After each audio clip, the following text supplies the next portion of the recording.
Oke, sebelumnya Assalamualaikum warahmatullahi wabarakatuh. Selamat siang. Siang Ibu, Siang siang Bu, Ibu, siang Ibu. Waalaikumsalam siang Ibu. Waalaikumsalam warahmatullahi wabarakatuh Bu. Siang. Selamat siang. Siang, siang. Nih, Siang. di sini kita akan mungkin kita itu eh, analisis laporan keuangan yang lanjutan. Kemarin kayak, Bu, dapat uang kas dari mana? Bu, dapat laporan labanya dari mana? Gitu ya. Nah, mungkin di sini dari analisis manajemen keuangan sendiri, karena saya tadi tanya akuntansi belum, pengantar manajemen belum gitu ya. Jadi di sini tuh ada analisis manajemen keuangan dibagi dua. Jadi ada analisis perbandingan laporan keuangan sama analisis common size. Common size itu seperti nanti akan kita lanjutkan di belakang. Nah, untuk analisis perbandingan laporan keuangan itu sebenarnya adik-adik itu udah dapet yang kemarin ya. Saya udah jelaskan, oh ada laporan keuangan dari PT A, PT B, PT C gitu ya. Nah, di situ sebenarnya kita dapat mengetahui, kemarin juga sudah kita jelaskan, bahwa di laporan itu kita tahu nih, perusahaan ini mengalami keuntungan atau kerugian dari operasional yang disengaja maupun tidak disengaja gitu ya. Jadi memang kita bisa lihat di laporan keuangannya. Jadi ada rencananya, ada neracanya, ada satu periodenya. Kalau adik-adik kemarin lihat laba, alur kas, em, seperti ini. Sebentar, kita bisa lihat. Saya share yang ini aja nih. Nah, ini adalah annual ya. Misalkan kemarin saya contohkan Unilever. Gitu ya. Di laporan keuangan gitu ya. Ini laporan tahunan. Selalu mereka perusahaan yang terbuka itu ada laporan em, terbukanya gitu ya. Nah, untuk ini kita bisa lihat cek paling bawah. Ini adalah laporan keuangannya. Sebentar. Oh, banyak banget ini. Sini. Nah, di sini. Di sini adalah laporan keuangannya. Pokoknya yang garis-garis warna hitam aja. Udah pasti di situ laporan keuangan, ada duit-duitnya. Sebentar, kita naik sampai yang di atas.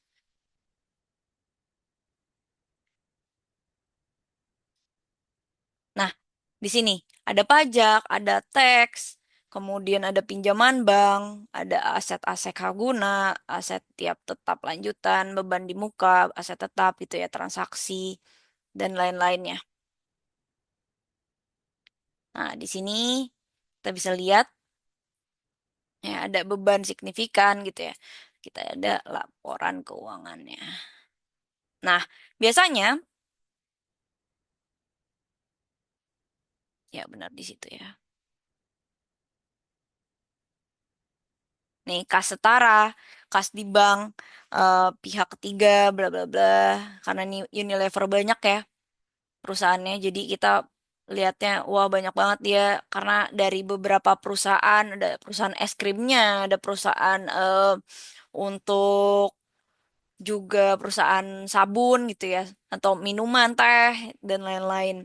Nah, dari situ eh, akan ada kita bisa lihat oh kira-kira kemarin ya kita lihat di perusahaan yang sebelumnya oh ternyata dia mengalami rugi bukan laba.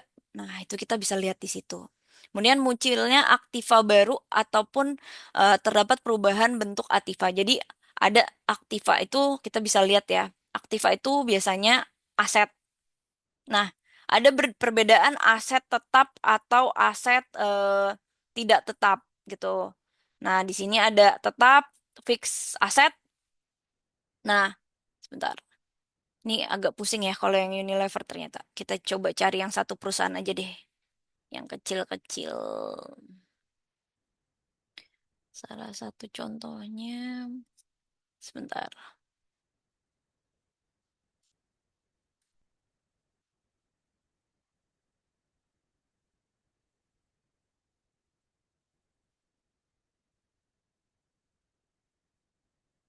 Nih, kalau ini kan di sini banyak banget ya holdingnya sampai Europe. Asia, global, dan lain-lain. Nah, kita bisa coba cek di sini PT apa ya? Hmm, Bukalapak.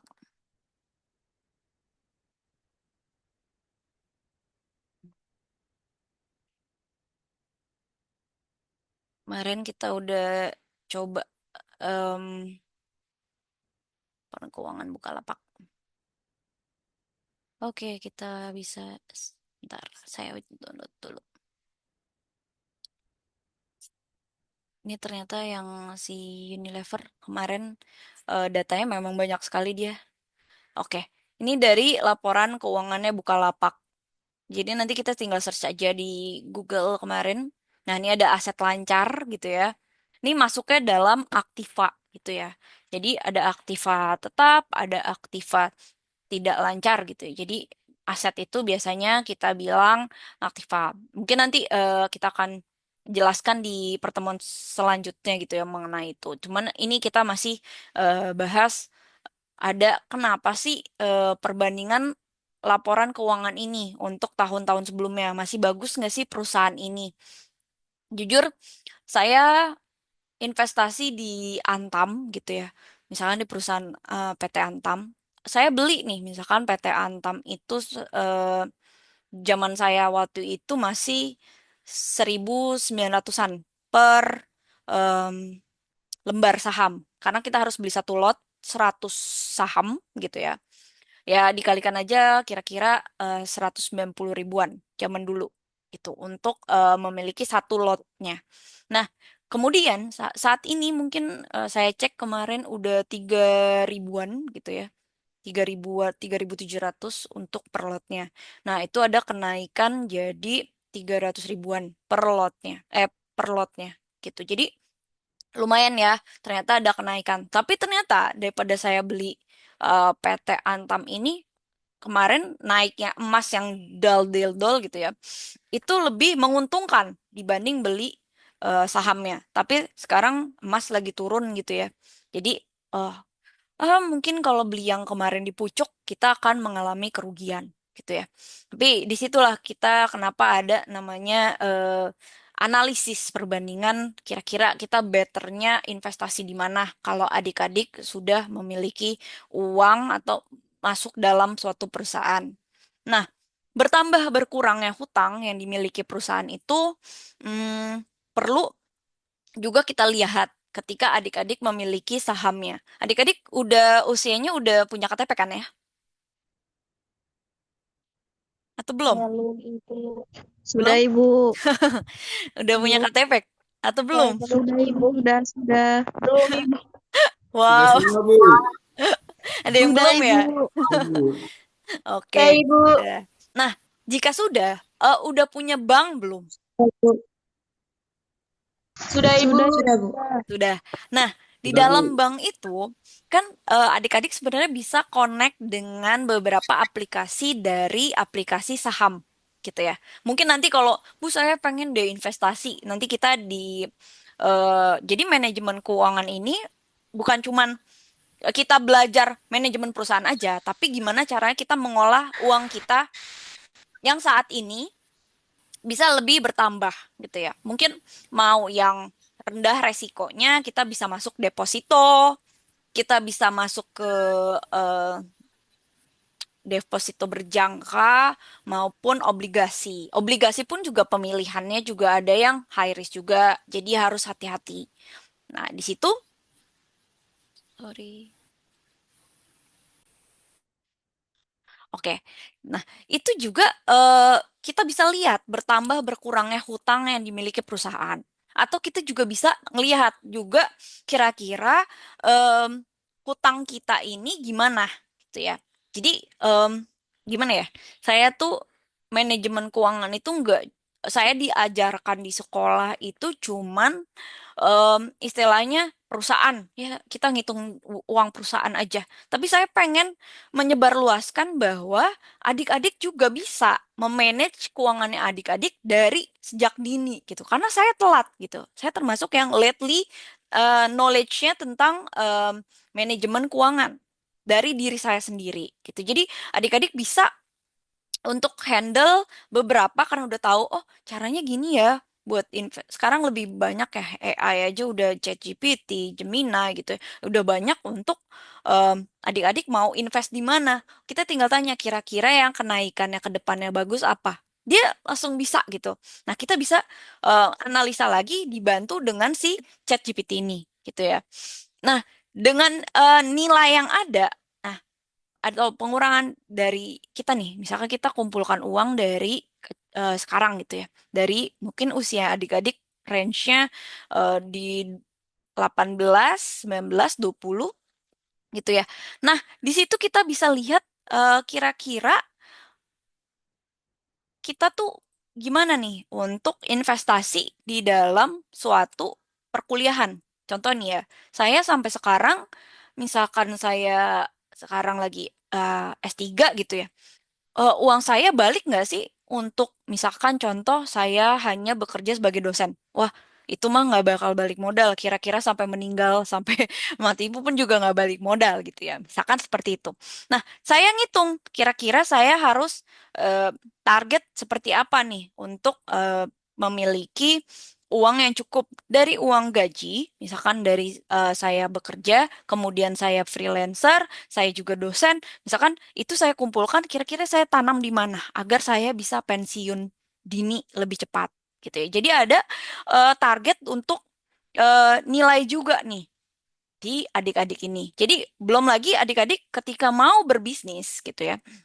Mungkin one day saya capek sekali untuk menjadi pekerja. Saya ingin berbisnis gitu ya. Bisnis juga harus ada take risk-nya kan, pasti ada risikonya. Nah, di situ ada modal yang kita taruh gitu ya. Nih, adanya penambahan dan pengurangan. Jadi gini, contoh, adik-adik ada orang tuanya yang usaha. Usaha apa ya? Contoh yang paling mudah, gorengan ya misalkan ya. Nah, usaha gorengan itu, sebelum kita membuka usaha pasti kita punya modal. Anggaplah adik-adik modalnya 200 ribu lah buat bikin gorengan. Gorengannya baru cuman minyak, beli minyak 200 ribu ya. Beli minyak, teflon, teflon aja kayaknya kurang deh. Kalau misalkan kita memang dari eh, ininya gitu ya, dari memang pancinya itu. Nah, kira-kira kita punya modal 1 juta lah buat bikin gorengan. Nah, dari pancinya, ada minyaknya, kemudian tatakannya, terus kemudian sayurannya, terus buah, pisang gitu ya, dan gorengannya, tepung dan lain-lain, kita taruh 1 juta. Kira-kira balik modalnya berapa lama si 1 juta ini? Nah, dari 1 juta ini, mungkin ada yang memang mengalami keuntungan dari modal yang kita keluarkan, gitu ya, misalkan ada juga yang memang masih belum balik nih. Jadi ada penambahan dan pengurangan. Contoh, misalkan buat anak sekolah dulu nih kita habis jualan gorengan, tarik dulu deh nih untungannya. Jadi kita nggak nambah dulu modalnya buat memperbesar gorengan ini, bisnis gorengan ini gitu ya. Sebagai pemegang saham. Jadi kita anggaplah kita misalkan dagang, kita pemegang sahamnya nih. Misalkan PT-PT sama temen bertiga, kita jualan gorengan yuk. Bertiga nih. Nah, misalkan yang siapa nih? Kita contohkan namanya aja. Nih, Anastasia, kemudian Jaden, kemudian Christy, misalkan. Anastasia, Jaden, dan Christy ini eh, mau buka usaha nih ceritanya. Oh, mau buka usaha gorengan gitu ya. Anastasia, Jaden, dan Christy.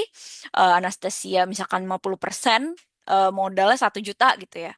Jaden 500, Christy 200. Nah, ketika berjalan, itu ada persentase untuk pembagian keuntungan maupun kepemilikannya. Jadi, itu ada persentasenya.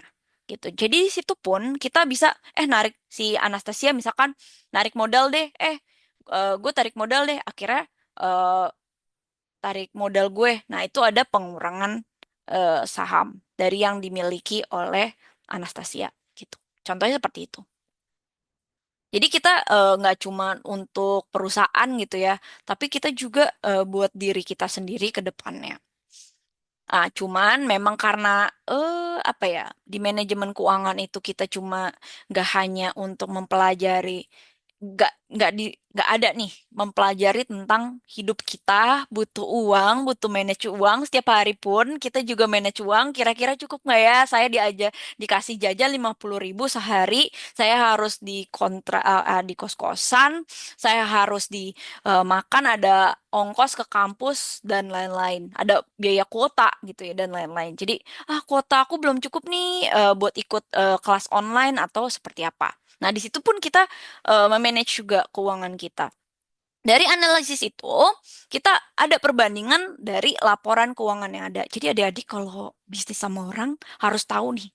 Walaupun adik-adik bukan di apa ya, bukan di majornya atau bukan di jurusannya. Tapi adik-adik harus mempelajari kira-kira dari hasil laporan keuangan ini mana yang pengeluarannya paling besar atau mengurangi biaya untuk kas kita ya, modal kita gitu ya. Nah, dari situ kita bisa nganalisis dari tahun sebelumnya. Pasti kemarin kan kita juga lihat di laporan keuangan tadi ya, ada kas tahun sebelumnya gitu. Misalkan kita bukain 2024 deh karena 2025 belum berakhir ya. 2024, 2025. Nah, di 2024 ini ternyata di 2025-nya belum keluar ya. 2004, 2023 deh. 24, 23. Kemudian kita lihat nih, 2024 kok kasnya berkurang. Alasannya kenapa nih? Apakah hutang kita dibayar ataukah nambah piutang? Piutang tuh kayak misalkan Robertus minjem ke Maria gitu ya misalkan piutang. Nah, kita ngutang tuh ke dia. Misalkan Robertus ngutang ke Maria, misalkan, minjem dong 6.000 gitu ya. Nah, ini atau si Maria bayar utang ke Robertus di tahun ini kan 2018 ya. Nah, piutangnya bertambah. Berarti ini contohnya utangnya si Maria terhadap Robertus gitu ya. Nih keuangannya Robertus contoh-contoh. Nah, Robertus ternyata Maria ngutang lagi gitu ya. Dulunya punya utang nih piutang, piutang itu hutangnya pihak ketiga ya, yang masih kita punyai gitu ya. Itu adalah termasuk kekayaan kita. Nah, si Maria ngutang nih 6.000 gitu ya. Lagi di tahun 2018.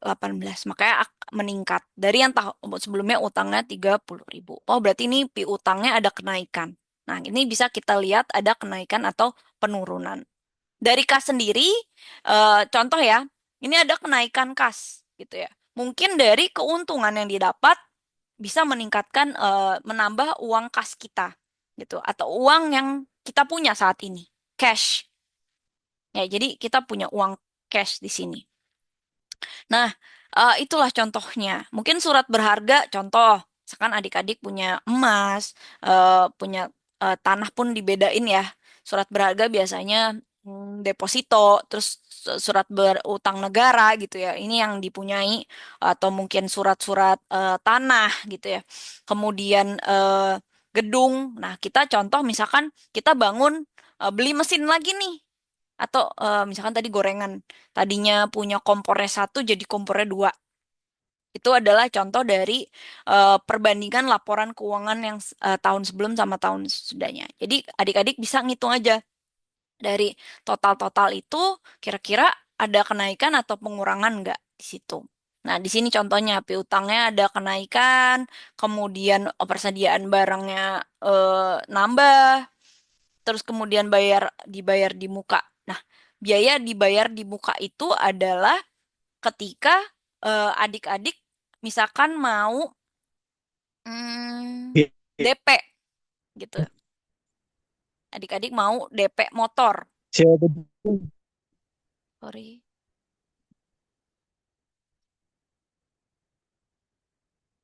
Nah, adik-adik mau DP motor.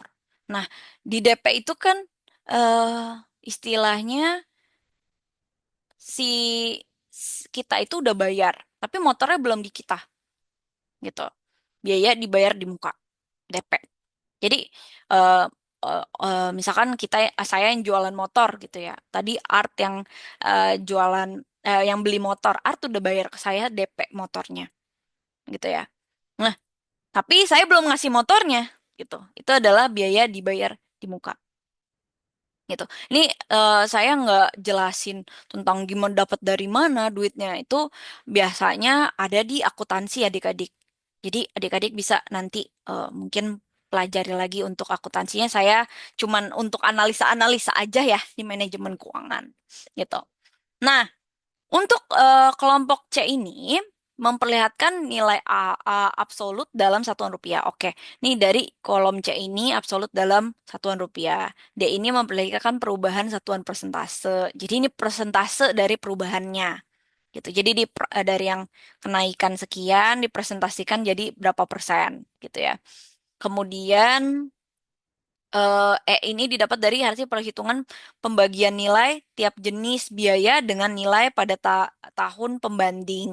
Jadi nih, misalkan ini dari jenis biaya, tiap jenis biaya, nah tiap jenis biaya yang di sini dibanding dengan pembandingnya gitu. Jadi ini banding ini gitu ya. Jadi tahun sebelum sama tahun sesudahnya. Jadi ini bagi ini 1,9, ini bagi ini 1 gitu ya. Ini bagi ini banding ini 1,20.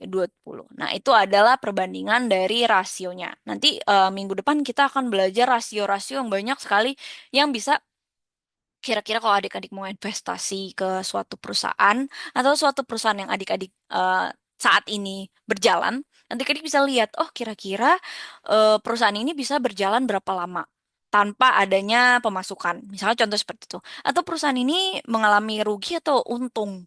Nah, kita kemarin udah lihat laba, tapi apakah ini perusahaan benar-benar mendapatkan laba atau dia sebenarnya hutangnya belum dibayar aja dari laba tersebut. Nah, kita bisa lihat nanti di rasio. Kemudian untuk kolom F ini merupakan persentase dari seluruh aktiva yang didapatkan dari hasil pembagian setiap pos aktiva terhadap jumlah aktiva. Aktiva ini ya khas surat berharga yang kita punya gitu ya. Jadi ada persediaan barang, bayar di biaya bayar di muka, tanah, gedung dan mesin. Nah, gitu seperti itu. Oke. Nah, itu adalah total dari aktivanya. Pasti ntar dari total yang di sini dibanding bagi-bagi banding ya. Jadi nanti tiap pos dibanding pembagian jumlah aktivanya. Jadi misalkan contohnya persentase, ini kita nggak ngitung ini sih. Tapi setidaknya adik-adik tahu bahwa nanti totally dari ini adalah, nih misalkan contohnya banding setiap pos aktiva terhadap jumlah aktiva. Nah, setiap pos, nah ini misalkan ini berapa persen dari total. Jadi 6.200 per 9.800 adalah 6,3. Itu jadi nanti akhir-akhirnya 100% yaitu totalnya dari segini dengan segini. Itu jadi ini bagi ini untuk mendapatkan sebentar. Jadi ini dibagi ini. Oh, sorry.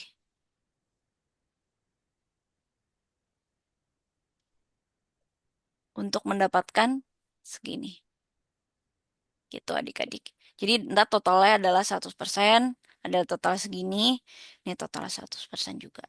Kita bisa lihat apakah perhitungan kita benar apa enggak dari persentase dari total yang ada. Berarti uang, kalau kita misalkan lihat lagi ya dari itu, kasnya si perusahaan yang ada di sinilah gitu ya.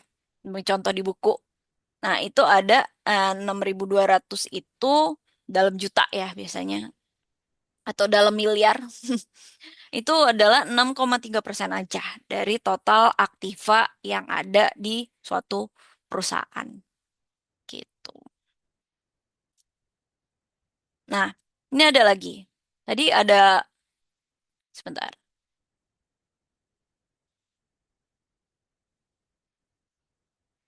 Nah, ini kan di sini ada analisis perbandingan laporan keuangan ya. Nah, ini tadi ada salah satunya analisis eh, perbandingan laporan keuangan yang perhitungan analisanya dinamis. Sedangkan yang ini sama juga analisa keuangan, tapi dengan nilai biaya. Gitu. Tadi kan perhitungan dinamis gitu ya. Nah, ini nilainya dengan nilai dan biaya. Nah, nilai biaya gimana caranya? Nah, ini ada tabel. Ya, tadi seperti biasa kita kalau lihat buku laporan keuangan itu selalu 2018-2017. Nah, di sini ada penjualan. Itu adalah dari hasil kita berjualan dapatnya berapa. Contoh nih, adik-adik tadi jualan gorengan, modal 1 juta tadi ya. Terus kemudian per harinya dapat 300.000 gitu ya. Nah, ini adalah anggap ini kalau ini per tahun ya. Itu adalah hitungan per tahunnya. Itu misalkan 300.000 per hari deh. Kita bisa penjualan berapa? Harga pokok penjualan adalah eh, sebenarnya kita mau jualnya berapa? Kira-kira untungnya berapa? Contoh, gorengan itu misalkan bakwan. Ada yang suka bakwan di sini? Ada Bu, ada. Roberto, Ada Bu. Bakwan Roberto, apa? Sukanya jagung atau yang sayur? Sayur. sayur. Sayur. Jagung enak loh. Oke. Jadi di sini kita misalkan contoh sayur nih ya. Harga wortel anggaplah saya nggak belanja kiloan lagi, belanjanya satuan. Oke, kita misalkan beli wortel, sayur, dan tepung dan lain-lain 100.000. Nah, dari 100.000 itu kira-kira jadi si bakwan itu berapa gitu ya? Apakah 100.000 ini dapat 1.000 bakwan atau 100 bakwan? Kita jualnya berapa dong gitu? Jangan sampai kita rugi gitu ya. Anggaplah misalkan tadi 100.000 dapat 100 bakwan. Satu bakwan itu harga pokok penjualan. Jadi harga pokok penjualan adalah harga yang kita keluarkan saat itu gitu ya. Misalkan kita beli bakwan tadi 100.000 dapat 100. Nah, berarti satu bakwan kita goreng udah sama minyak, udah sama yang lain ya. Kita udah hitung kira-kira dapat 100 bakwan. eh, Bakwannya harganya tuh 1.000 berarti. Modal, harga modal 1.000. Nah, dari 1.000 itu, nih contohnya ya, ini, oke, apa nih? Emang nggak diperbesar ya materinya? Udah kan ya? Saya udah perbesar nggak?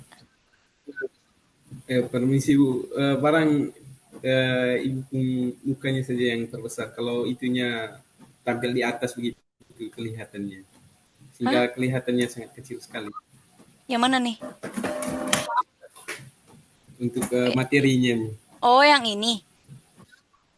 Oh iya, Ini kecil emang. Saya share. Oh, bentar ya. Bukannya saya share konten only ya?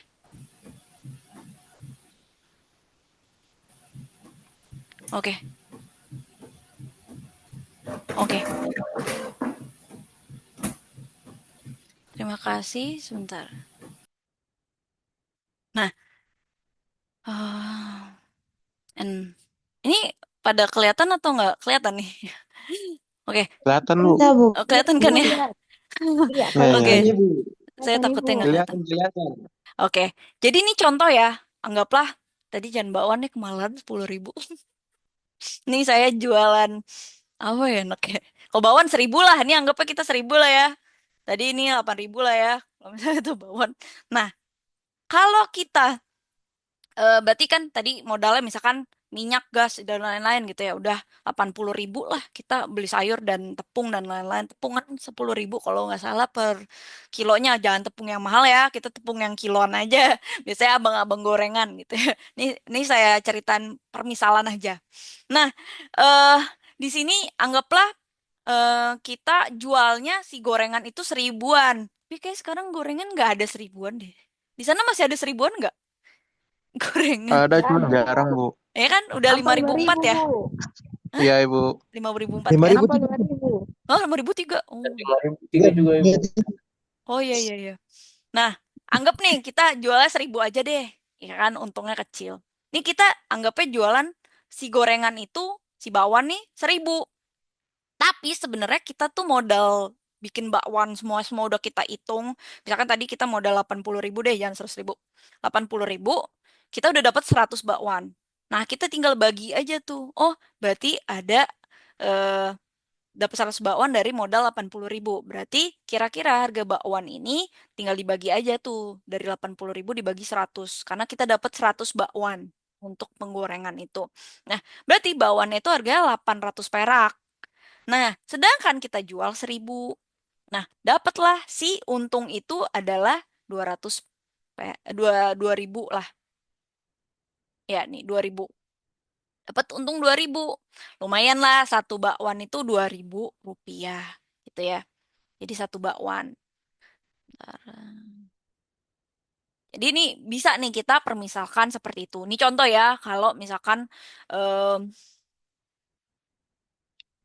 ini sebenarnya pertambahan sih dari sini. Jadi ini misalkan 275, yang tahun sebelumnya penjualannya 265. Ini saya contohin tadi, misalkan penjualannya 1.000 gitu misalkan. Nah, terus harga pokok penjualannya 800. Nah, itu adalah contoh. Ini sebenarnya hanya perkurangan dari ini sih. Nah, jangan lihat yang ini ya. Ini saya cuma contohin. Nah, dari kira-kira tadi ya, kita modalnya itu harga itu kita bilang modal itu karena kita pegang. Misalnya contoh nih, saya beli pulpen 800. Nggak ada sih sekarang pulpen 800. 2.000 lah. Saya beli pulpen 2.000. Nah, dijual di sekolahan 5.000-an biasanya. Atau 3.000 lah gitu ya. Nah, kita untung 1.000 tuh di situ. Nah, itu adalah saya beli nih, saya mau jual lagi, itu adalah harga pokok penjualan. Ini adalah harga pokok penjualan 2.000 ini. Nah, saya jual lagi nih. Saya mau jual ke Jaden. 3.000 nih, pulpen. Mau nggak? Boleh, boleh, boleh. Berarti saya untung secara laba kotor 1.000 gitu dari si pulpen ini. Nah, ini adalah contoh dari ya laba kotornya. Tapi kan saya nggak ngecek. Saya sebelum beli ini, saya ada biaya sebelum ke Jaden, saya ada biaya transportasi. Kira-kira saya ada biaya eh, jual yang lain. Misalkan saya ke sana pakai ongkos, gitu ya. Saya ke sana, kalau ini kan di perusahaan itu ada namanya biaya marketing ya. Ada biaya penjualan. Kemudian saya beli mobil misalkan, saya naik motor. Saya punya motor buat jualan gitu ya misalkan. Nah, Iya, bensin. saya punya nih, saya mau beli pulpen ini nggak cuma satu ya, harusnya kalau itu mah rugi ya. Saya beli pulpen gitu ya misalkan. Nah, itu saya ada dana naik motor kan, misalkan untuk ke si distributornya, gitu ya, sebelum sampai ke Jaden. Nah, itu kan saya ada biaya penyusutan, di mana motor saya itu dari saya beli, misalkan saya mau jual lagi, harganya rugi, sama kayak handphone, sama kayak elektronik yang lainnya, pokoknya motor, mobil, em, handphone, laptop gitu ya. Pokoknya yang berbasis